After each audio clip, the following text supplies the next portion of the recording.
नमस्कार, स्वागत है आप सभी का हमारे इस चैनल पर। तो मैंने आपको पढ़ाना शुरू किया था भारत के भौतिक प्रदेश। भारत का भूगोल मैं आपको पढ़ा रहा था और उसमें मैंने एक चैप्टर की शुरुआत की थी जिसका नाम है भारत के भौतिक प्रदेश। तो इसकी फर्स्ट क्लास मैंने ली थी, उसमें मैंने आपको थोड़ा सा सामान्य परिचय बताया था, इंट्रो क्लास थी। आज के इस वीडियो में हम लोग आगे की चर्चा करेंगे। देखिए, ये सारी चीज़ें मैंने आपको पढ़ा दी है कि भारत को 6 भौतिक प्रदेशों में विभाजित किया गया है और यहाँ पर मैंने आपको पूरा नाम बता दिया था, मैप में समझा दिया था। इसके आगे हम लोग को पढ़ना है। तो मैंने आपको बताया था 6 भौतिक प्रदेश है, ये देखिए। तो इसमें से आज हम लोग को शुरुआत करनी है पहले भौतिक प्रदेश की, मतलब उत्तरी तथा उत्तरी पूर्वी हिमालय की बात हम लोग को करनी है, संपूर्ण हिमालय पर चर्चा करनी है। उत्तरी तथा उत्तरी पूर्वी हिमालय। तो आप देखेंगे कि जो हिमालय है ये पश्चिम में आप जम्मू कश्मीर में चले जाइए, वहाँ से लेकर के और पूरब में अरुणाचल प्रदेश तक फैला हुआ है उत्तरी तथा उत्तरी पूर्वी हिमालय। थोड़ा सा पहले हम इंट्रोडक्शन जान लेते हैं इसके बारे में, सामान्य परिचय, फिर आगे हम लोग इसके विभाजन पर जाएंगे। प्लेट विवर्तनिकी सिद्धांत के अनुसार हिमालय की उत्पत्ति 2 बड़े प्लेटों मतलब यूरेशियन प्लेट और भारतीय प्लेट के आपस में टकराने से हुई है। तो यहाँ पर थोड़ा सा आपको ये बताया गया है कि भारतीय जो हिमालय है इसकी उत्पत्ति कैसे हुई है। तो 2 प्लेटें थी, एक तो तिब्बतियन प्लेट थी या जिसको आप यूरेशियन प्लेट भी कह सकते हैं, और दूसरी थी भारतीय प्लेट जिसको इंडो ऑस्ट्रेलियन प्लेट भी कहा जाता है। तो यूरेशियन प्लेट और भारतीय प्लेट आपस में टकरा गई। तो ये जब आप डिटेल में पढ़ेंगे प्लेट विवर्तनिकी सिद्धांत, तो वहाँ पर आपको बताया जाएगा हिमालय की उत्पत्ति के संदर्भ में। यहाँ पर मैं ज़्यादा आपको नहीं बताऊँगा। तो 2 प्लेटें टकराईं तो क्या हुआ कि टक्कर से जो भारतीय प्लेट थी वो तिब्बतियन प्लेट के, ये जो तिब्बतियन प्लेट या जो यूरेशियन प्लेट थी इसके नीचे भारत की प्लेट घुस गई, अंदर चली गई और ये वाला भाग ये उठ गया, ये वाला भाग उठ गया और इसी से हिमालय की उत्पत्ति हो गई। यहाँ पर देखिए लिखा है, आज जहाँ हिमालय पर्वत है वहाँ पहले एक विशाल टेथिस सागर स्थित था। टेथिस सागर के अवसादों में वलन पड़ने के कारण हिमालय की उत्पत्ति हुई है। ओके, तो ये क्या था, ये था तिब्बतियन प्लेट और ये थी भारतीय प्लेट। बीच में क्या था, बीच में एक सागर था, समुद्र था जिसको टेथिस सागर कहते हैं। तो जब ये प्लेट जो भारतीय प्लेट है जब ये आगे जाने लगी उत्तर की ओर, तो इसमें जो अवसाद था यानी कि इसमें जो मलबा था ये ऊपर उठ गया दबाव के कारण, और इसी कारण भारतीय हिमालय की उत्पत्ति हुई या फिर हिमालय की उत्पत्ति हुई। तो ये पहला पॉइंट आपका यहाँ पर मैंने आपको समझा दिया।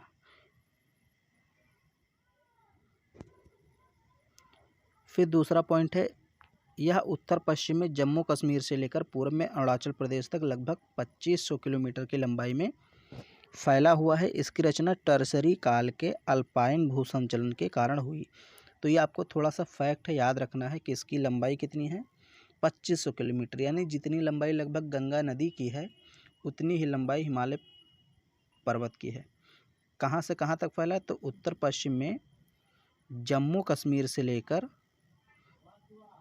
पूरब में अरुणाचल प्रदेश तक। अभी मैं आपको मैप में पूरा बताऊंगा, पहले आप यहाँ पर पढ़ लीजिए, और अगर आपके पास मैप है, आपने खोला है, खोल के रखा है तो और अच्छी बात है। तो इसकी रचना कब हुई, टर्सरी काल के अल्पाइन भूसंचलन के कारण। फिर यहाँ है पूरब में मतलब अरुणाचल प्रदेश की तरफ जाएंगे तो इसकी चौड़ाई 150 से 160 किलोमीटर के बीच में मिलेगी। लेकिन अगर पश्चिम में यानी कि जम्मू कश्मीर के साइड में जाएंगे तो इसकी चौड़ाई 400 से 500 किलोमीटर के बीच है, मतलब पश्चिम भाग में चौड़ाई ज़्यादा है और इसकी औसत ऊंचाई 6000 किलोमीटर। अब यहाँ पर थोड़ा सा समझ लीजिए, देखिए इस पॉइंट को भी पढ़ा देता हूँ फिर आपको समझाता हूँ तो इजी रहेगा, क्योंकि दोनों पॉइंट एक दूसरे से संबंधित हैं। पूर्व में दबाव बल के अधिक होने के कारण पूर्वी पर्वतीय क्षेत्र अधिक ऊंचे हैं, यानी पूरब में अरुणाचल प्रदेश साइड में दबाव अधिक लगा, इसलिए वो अधिक ऊंचे हैं। यही कारण है कि माउंट एवरेस्ट और कंचनजंगा जैसी ऊंची पर्वत चोटियाँ पूर्वी हिमालय में ही विद्यमान है। हिमालय की श्रेणियाँ भारत की ओर उत्तल तथा तिब्बत की ओर अवतल हो गई हैं। अब यहाँ पर समझ लीजिए दोनों पॉइंट को मिला करके। देखिए, ये हिमालय पर्वत कुछ इस प्रकार से है, इस प्रकार से।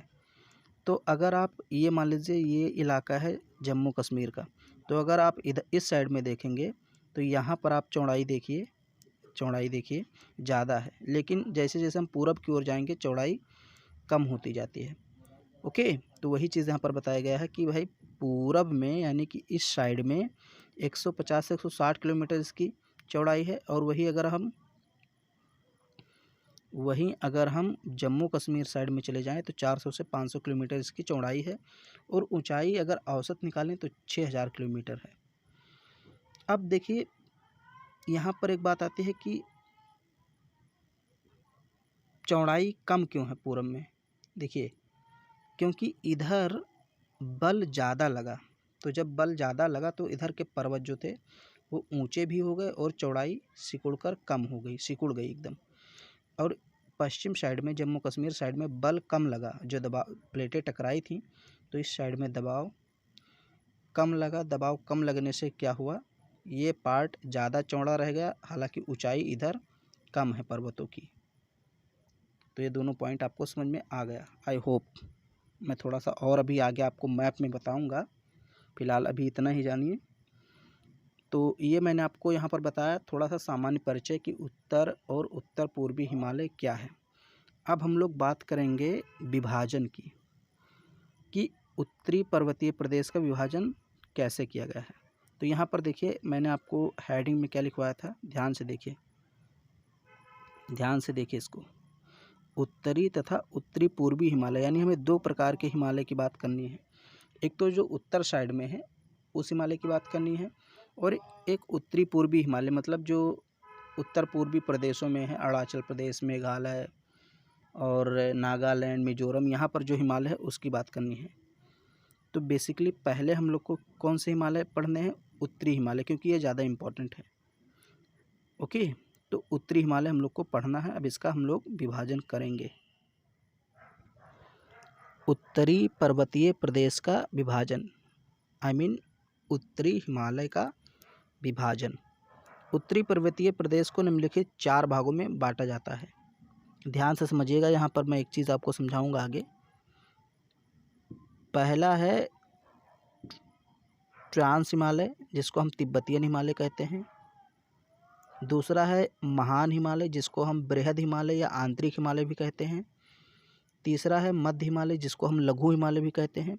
चौथा है शिवालिक, जिसको हम बाह्य हिमालय भी कहते हैं। फिर से आप समझ लीजिए, पहला है ट्रांस हिमालय, तिब्बतियन हिमालय जिसको हम बोलते हैं।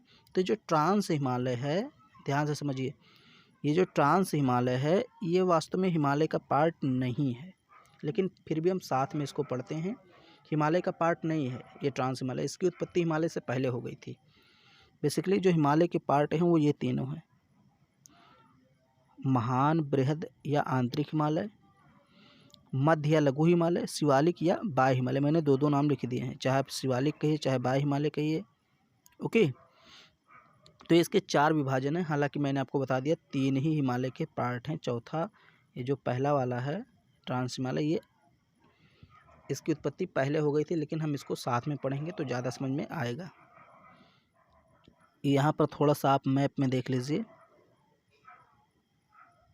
यहाँ पर देखिए, ए है काराकोरम, बी लद्दाख, सी जास्कर।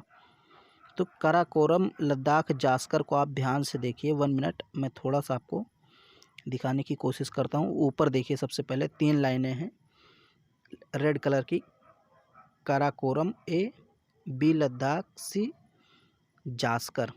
तो ये तीनों श्रेणियाँ ट्रांस हिमालय में आ जाती हैं। जो तीनों श्रेणियाँ हैं ये वाली, ये सब ट्रांस हिमालय में आ जाती हैं। ये पूरा का पूरा ट्रांस हिमालय है। ये क्या है, ट्रांस हिमालय। यह भी मैं डिटेल में आपको पढ़ाऊँगा, यहाँ मैं आपको थोड़ा सा बता रहा हूँ मैप में। फिर उसके बाद यहाँ पर आप देखेंगे तो डी है महान हिमालय।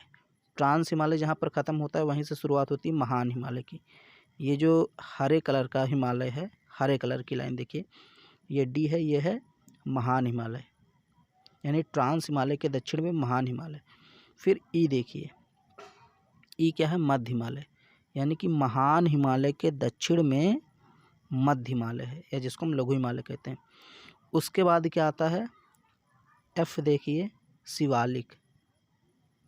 एफ क्या है, ये शिवालिक है, यानी सबसे दक्षिणतम हिमालय पर्वत की श्रेणी कौन सी है, तो शिवालिक श्रेणी है, जिसको हम बाह्य पर्वत कहते हैं।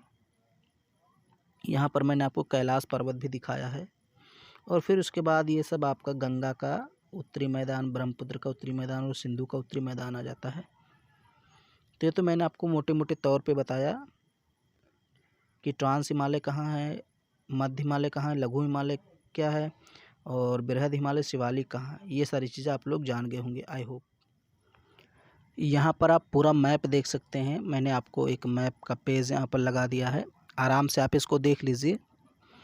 तो मैं बीच बीच में आपको मैप में समझाता भी रहूँगा, लेकिन आप एक बार पहले इसको देख लीजिए। सब कुछ यहाँ पर दिया हुआ है, जितनी भी पहाड़ियाँ हैं, नदियाँ हैं।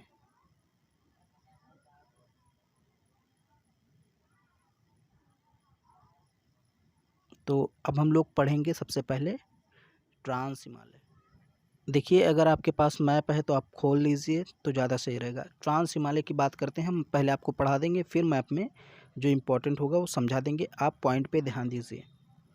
ट्रांस हिमालय इसका मुख्य विस्तार जम्मू कश्मीर राज्य में स्थित महान हिमालय के उत्तर में है। तो सबसे उत्तर में यही है, महान हिमालय के उत्तर में ट्रांस हिमालय है। इसकी लंबाई लगभग 965 मीटर है। ट्रांस हिमालय की लंबाई लगभग 965 मीटर है और ये महान हिमालय के उत्तर में है। इस भाग में वनस्पतियों का अभाव है। इस भाग में वनस्पतियों का अभाव क्यों है, क्योंकि यहाँ पर हमेशा बर्फ़ की मोटी मोटी चादरें जमी रहती हैं, बहुत ज़्यादा बर्फ़ पाई जाती है, इसलिए यहाँ पर कोई भी वनस्पति नहीं पाई जाती है।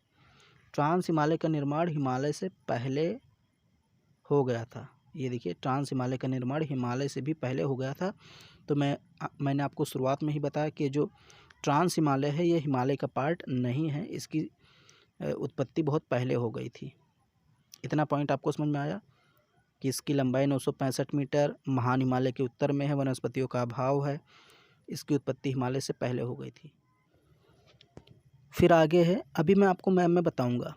विश्व की सबसे अधिक तीव्र ढाल वाली चोटी राकापोसी इसी श्रेणी में स्थित है। तो ट्रांस हिमालय में कौन सी चोटी है, विश्व की सबसे ज़्यादा तीव्र ढाल वाली चोटी है राकापोसी, वो ट्रांस हिमालय में स्थित है। इसके अंतर्गत काराकोरम, लद्दाख, जास्कर और कैलाश पर्वत श्रेणियाँ आती हैं। तो मैंने आपको शुरुआत में बताया, अभी एक बार और बता दूंगा। काराकोरम, लद्दाख, जास्कर, कैलाश पर्वत श्रेणी इसी के अंतर्गत आती हैं, यानी ट्रांस हिमालय के अंतर्गत। अब यहाँ कुछ इंपॉर्टेंट फैक्ट हैं, इसको ध्यान से सुन लीजिए।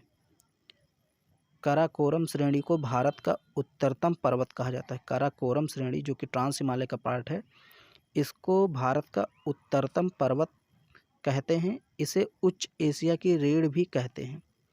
तो काराकोरम श्रेणी जो कि ट्रांस हिमालय का पार्ट है, इसको उच्च एशिया की रीढ़ कहते हैं। ये बात ध्यान में रखना कि काराकोरम श्रेणी को उच्च एशिया की रीढ़ कहते हैं। इसी श्रेणी में भारत की सबसे ऊंची चोटी गॉडविन ऑस्टिन है। भारत की सबसे ऊंची चोटी 8611 मीटर ऊंची है लगभग, गॉडविन ऑस्टिन K2, जो कि ये पीओके में पड़ती है। पीओके जिस पर पाकिस्तान का कब्जा है, तो हम लोग पीओके को अपना पार्ट मानते हैं, अपने देश का पार्ट है, इसलिए हम लोग मानते हैं कि ये जो चोटी है ये भी अपने देश में है, क्योंकि ये चोटी कहाँ स्थित है, पीओके में, और पीओके पर पाकिस्तान का कब्जा है, लेकिन पीओके को हम लोग अपना मानते हैं, तो इसलिए चोटी भारत में मानी जाएगी। काराकोरम की नुब्रा घाटी में सियाचिन ग्लेशियर है, तो ये भी जान लीजिए। तो यहाँ पर आपने जाना अभी यहाँ काराकोरम श्रेणी के बारे में। फिर इसके बाद जास्कर लद्दाख की बात कर लेते हैं। तो लद्दाख श्रेणी काराकोरम के दक्षिण में स्थित है। लद्दाख श्रेणी का पूर्वी भाग कैलाश श्रेणी तिब्बत चीन में स्थित है। ये मैं अभी आपको मैप में बता रहा हूँ, पहले आप पढ़ लीजिए पूरा का पूरा ट्रांस हिमालय। जास्कर श्रेणी इसके बाद आती है। जास्कर श्रेणी लद्दाख के दक्षिण व महान हिमालय के उत्तर में स्थित है। इसकी औसत ऊंचाई 6000 मीटर है। लद्दाख व जास्कर श्रेणी के बीच सिंधु नदी बहती है। ये बात ध्यान में रखना कि सिंधु नदी किन दो श्रेणियों के मध्य बहती है, तो लद्दाख और जास्कर के मध्य, तथा लद्दाख श्रेणी को बुंजी नामक स्थान पर काट देती है और गार्ज का निर्माण करती है। अब समझ लीजिए कैसे क्या होता है। देखिए ये है मान लीजिए लद्दाख श्रेणी और ये है जास्कर श्रेणी। तो जो नदी है, कौन सी नदी, सिंधु नदी, ये इसके बीच में बहती जाती है ऐसे, और फिर जाकर के ऐसे काट देती है यहाँ पर बुंजी नामक स्थान पर।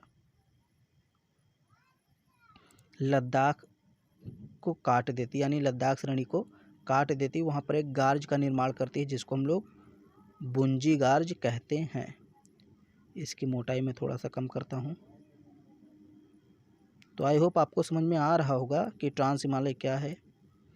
बुंजी गार्ज भारत का सबसे गहरा गार्ज है, 5200 मीटर गहरा है लगभग। और इसी यानी ट्रांस हिमालय में बाल्टोरो, बियाफो, हिस्पर ग्लेशियर भी हैं। और मैंने आपको एक ग्लेशियर और भी बताया है, सियाचिन ग्लेशियर, जो कि काराकोरम श्रेणी में है। अब थोड़ा सा यहाँ पर मैप में आप देख लीजिए ट्रांस हिमालय को। तो जो ट्रांस हिमालय है बेसिकली कश्मीर में सबसे उत्तर में पाया जाता है।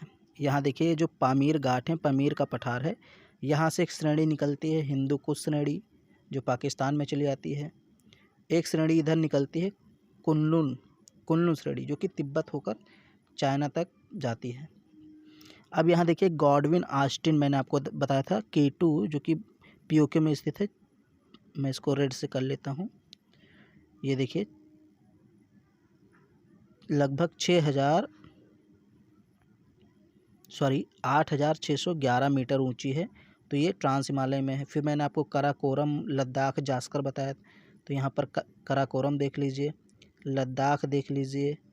फिर मैंने आपको जास्कर बताया था, तो ये जास्कर है, ये वाला पार्ट, ये लद्दाख है, ये काराकोरम है। और लद्दाख के पूर्व में मैंने बताया था कैलाश श्रेणी। तो ये तीनों श्रेणियाँ, चाहे काराकोरम हो, लद्दाख हो, जास्कर हो, काराकोरम, लद्दाख, कैलाश, जास्कर, ये सब ट्रांस हिमालय का पार्ट हैं। और ये K2 ट्रांस हिमालय का पार्ट है। यहीं पर एक नागा पर्वत है जिसको नंगा पर्वत कहते हैं। तो इसकी भी आप ऊंचाई देख सकते हैं, 8126 मीटर है। तो ये आपको ट्रांस हिमालय समझ में आ गया होगा। अब हम लोग बात करते हैं हिमालय के पार्ट की, यानी कि जो हिमाद्री जिसको हम बोलते हैं, महान हिमालय कह लीजिए या आंतरिक हिमालय कह लीजिए, उसकी बात हम लोग करते हैं। अच्छा एक बात और जान लीजिए, चूँकि ट्रांस हिमालय, ये जो ट्रांस हिमालय है ज़्यादातर इसका पार्ट तिब्बत में स्थित है, इसलिए हम इसको तिब्बतियन हिमालय भी कहते हैं। तो अब हम लोग बात करते हैं महान हिमालय की। महान हिमालय को हम लोग कहते हैं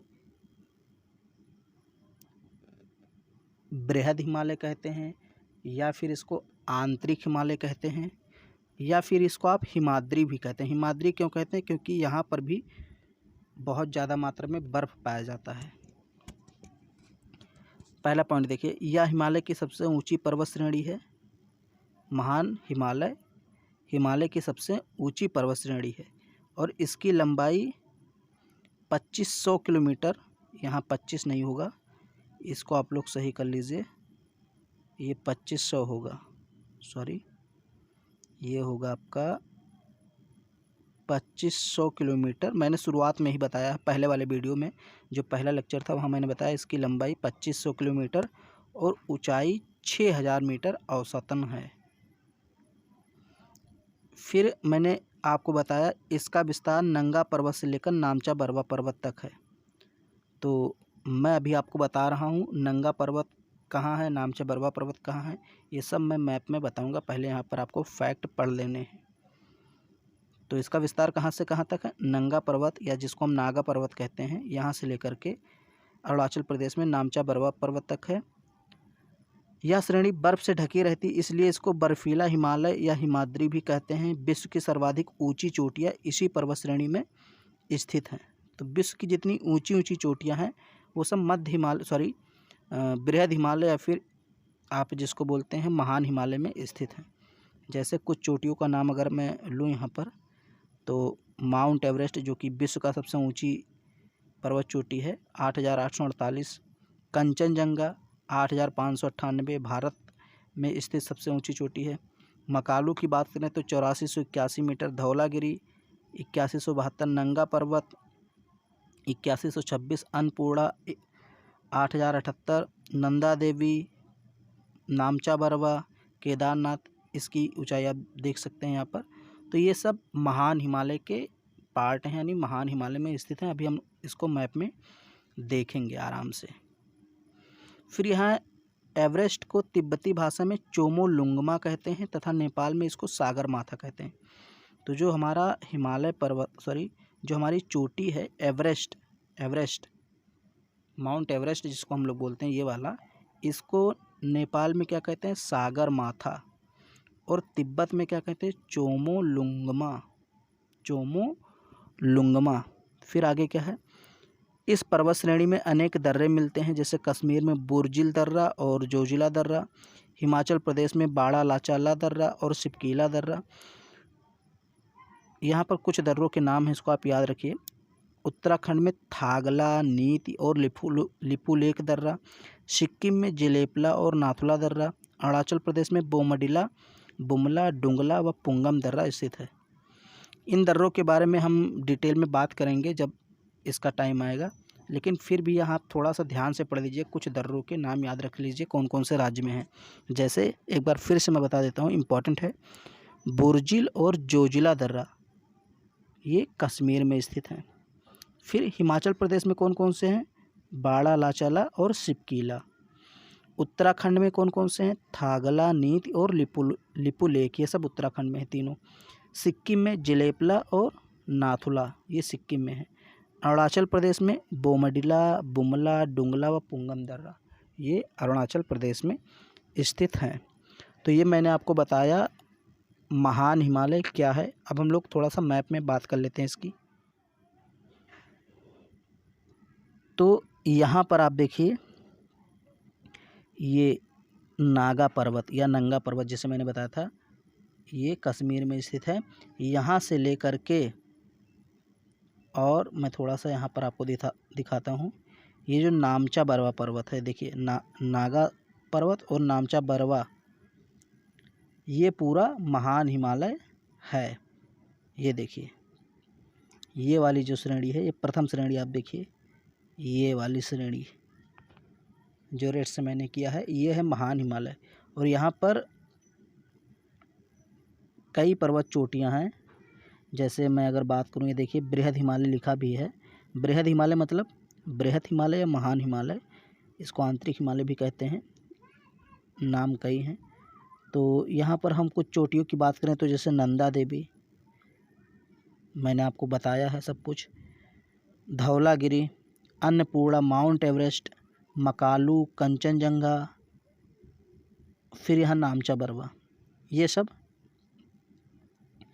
भारत की चोटियाँ हैं। यहाँ देखिए लिखा हुआ है कंचनजंगा भारत की सबसे ऊंची चोटी है।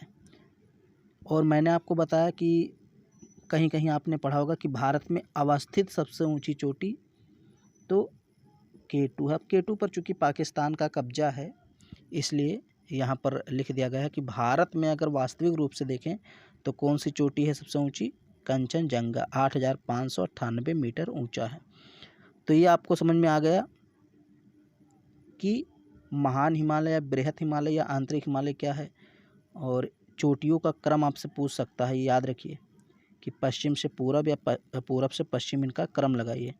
तो सबसे पहले देखिए नंदा देवी, पश्चिम से अगर हम आएँ तो नंदा देवी, धौलागिरी, फिर यहाँ अन्नपूर्णा, माउंट एवरेस्ट, मकालू, कंचनजंगा, फिर नामचा बरवा, और सबसे पश्चिम में यहाँ पर है नंगा पर्वत।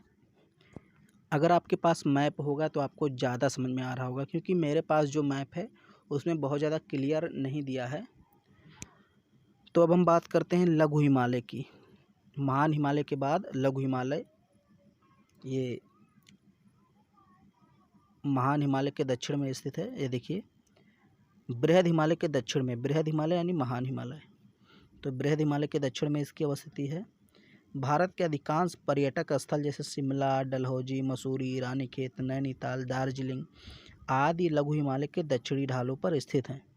तो ये जितने भी घूमने लायक स्थान हैं भारत में, जैसे शिमला हो गया, मसूरी, रानीखेत, नैनीताल, डलहौजी, दार्जिलिंग, ये सब कहाँ हैं? ये लघु हिमालय के दक्षिण में स्थित हैं, यानी कि ढाल पर स्थित हैं। बृहद हिमालय एवं लघु हिमालय के मध्य है। अब देखिए, ये बृहद हिमालय है, मान लीजिए ये बृहद हिमालय हो गया और ये लघु हिमालय हो गया। तो बृहद हिमालय एवं लघु हिमालय के बीच कश्मीर घाटी, लाहौल स्पीति घाटी, कुल्लू एवं कांगड़ा घाटियाँ अवस्थित हैं बीच बीच में। तो ये सब आपको याद रखना है कि कश्मीर घाटी किसके किसके बीच है, तो बृहद हिमालय और लघु हिमालय के बीच। लाहौल स्पीति, कुल्लू कांगड़ा, ये सब बृहद हिमालय और लघु हिमालय के मध्य स्थित हैं। अभी मैं आपको थोड़ा बहुत बताऊंगा मैप में। फिर यहाँ है लघु हिमालय को पश्चिम से पूर्व तक निम्नलिखित श्रेणियों में विभाजित किया गया है। तो जो लघु हिमालय है इसका विभाजन कर दिया गया है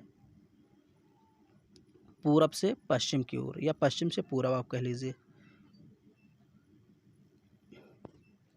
लघु हिमालय में एक श्रेणी है जिसको कहते हैं पीर पंजाल श्रेणी। ये जम्मू कश्मीर में स्थित है, पश्चिम में। ये देखिए, मैंने बताया कई श्रेणियों में इसका विभाजन किया गया है। तो पहली श्रेणी क्या है? पीर पंजाल श्रेणी, जो कि जम्मू कश्मीर में स्थित है, मध्य हिमालय की सबसे लंबी श्रेणी है। मध्य हिमालय मतलब लघु हिमालय, चाहे मध्य हिमालय कहिए चाहे लघु हिमालय कहिए। तो मध्य हिमालय की सबसे लंबी श्रेणी कौन सी है? पीर पंजाल श्रेणी।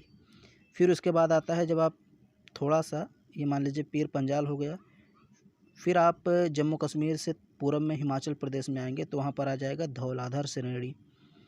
ये हिमाचल प्रदेश में स्थित है। कांगड़ा तथा कुल्लू की प्रसिद्ध घाटियाँ भी यहीं हैं। फिर इसके बाद मसूरी श्रेणी आएगी उत्तराखंड में। फिर महाभारत श्रेणी नेपाल में। तो यहाँ उत्तराखंड होगा, यहाँ नेपाल हो गया। अभी मैं आपको मैप में दिखा रहा हूँ, पहले यहाँ थोड़ा सा पढ़ लीजिए। पीर पंजाल श्रेणी पर दो प्रमुख दर्रे हैं, बनिहाल दर्रा और पीर पंजाल दर्रा।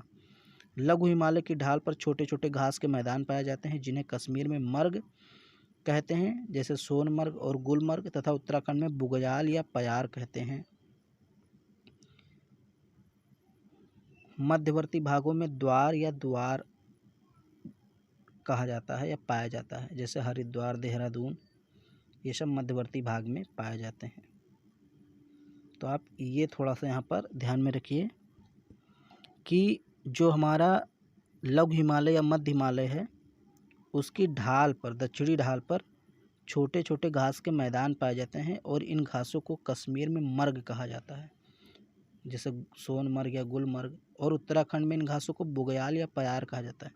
तो अगर प्रश्न आ जाए कि बुग्याल और प्यार कहाँ पाए जाते हैं, तो ध्यान में रखना दक्षिणी ढाल पर, किसके? लघु हिमालय के। लघु हिमालय या मध्य हिमालय के दक्षिणी ढाल पर ये पाए जाते हैं। लघु हिमालय और महान हिमालय के बीच काठमांडू घाटी है। ये भी प्रश्न आ सकता है कि लघु हिमालय महान हिमालय के बीच काठमांडू घाटी है। और मैंने आपको और भी बताया है, यहाँ पर कश्मीर घाटी, कुल्लू कांगड़ा घाटी, ये सब भी लघु हिमालय और बृहद हिमालय के बीच में ही हैं। अब मैप में थोड़ी बहुत बात कर लेते हैं हम लोग।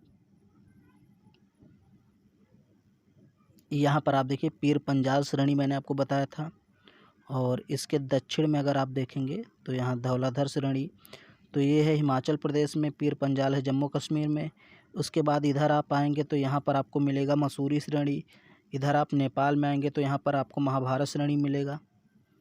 तो यहाँ पर आपको ज़्यादा नहीं पढ़ना है, मैंने आपको पूरा पढ़ा दिया है। मैप में कुछ ज़्यादा कुछ दिया नहीं है।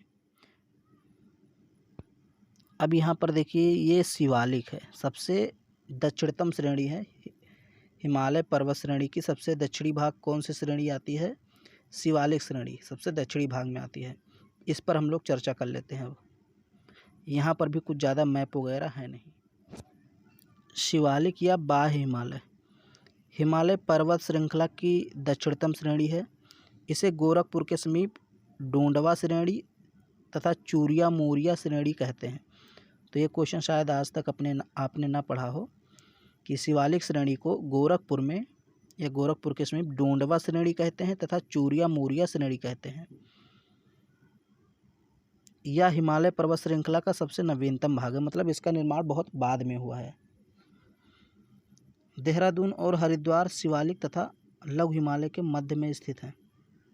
तो मैंने आपको बताया था दून और द्वार बताया था जब मैं आपको मध्य हिमालय पढ़ा रहा था अभी जस्ट 2-3 मिनट पहले, तो वहाँ मैंने आपको देहरादून हरिद्वार बताया था।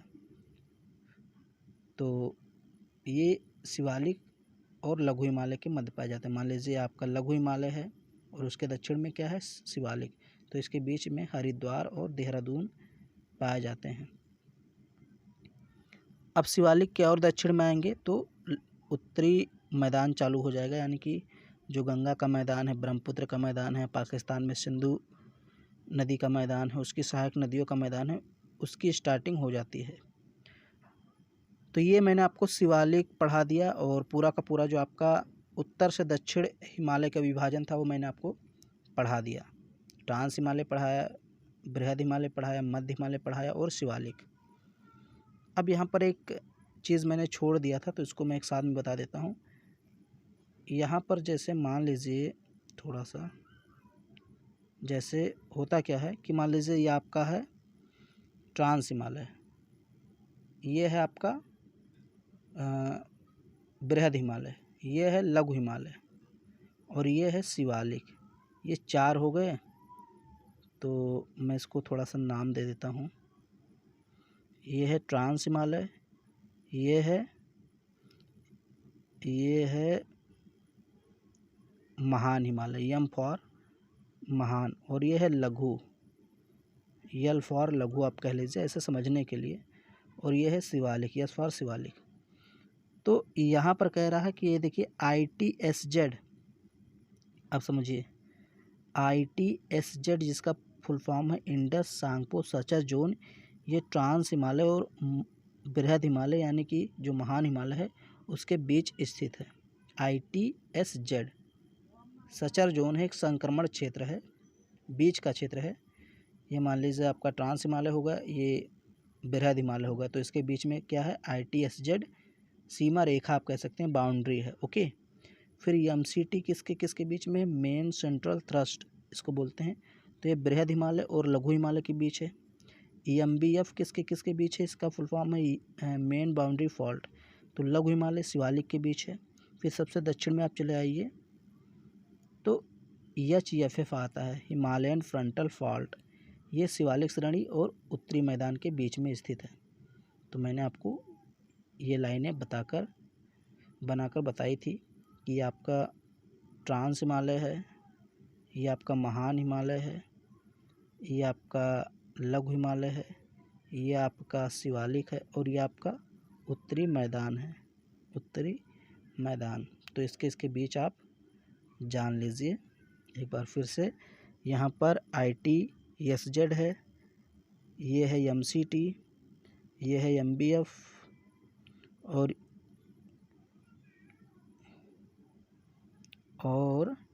ये है HFF। ओके,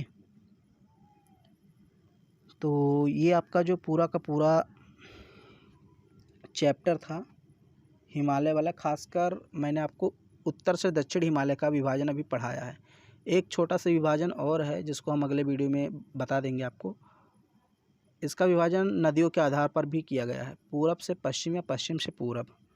तो वहाँ मैं आपको बताऊंगा कश्मीर हिमालय, नेपाल हिमालय और हिमाचल हिमालय, असम हिमालय, ऐसे मैं आपको बताऊंगा। मतलब नदियों के आधार पर एक विभाजन किया गया है, ऐसे नदियों के आधार पर, वो मैं अगले वीडियो में आपको बता दूंगा। तो अगर आपको ये वीडियो पसंद आया तो इसको लाइक कर दीजिए, शेयर कर दीजिए। चैनल पे पहली बार आए हैं, चैनल को सब्सक्राइब कर लीजिए।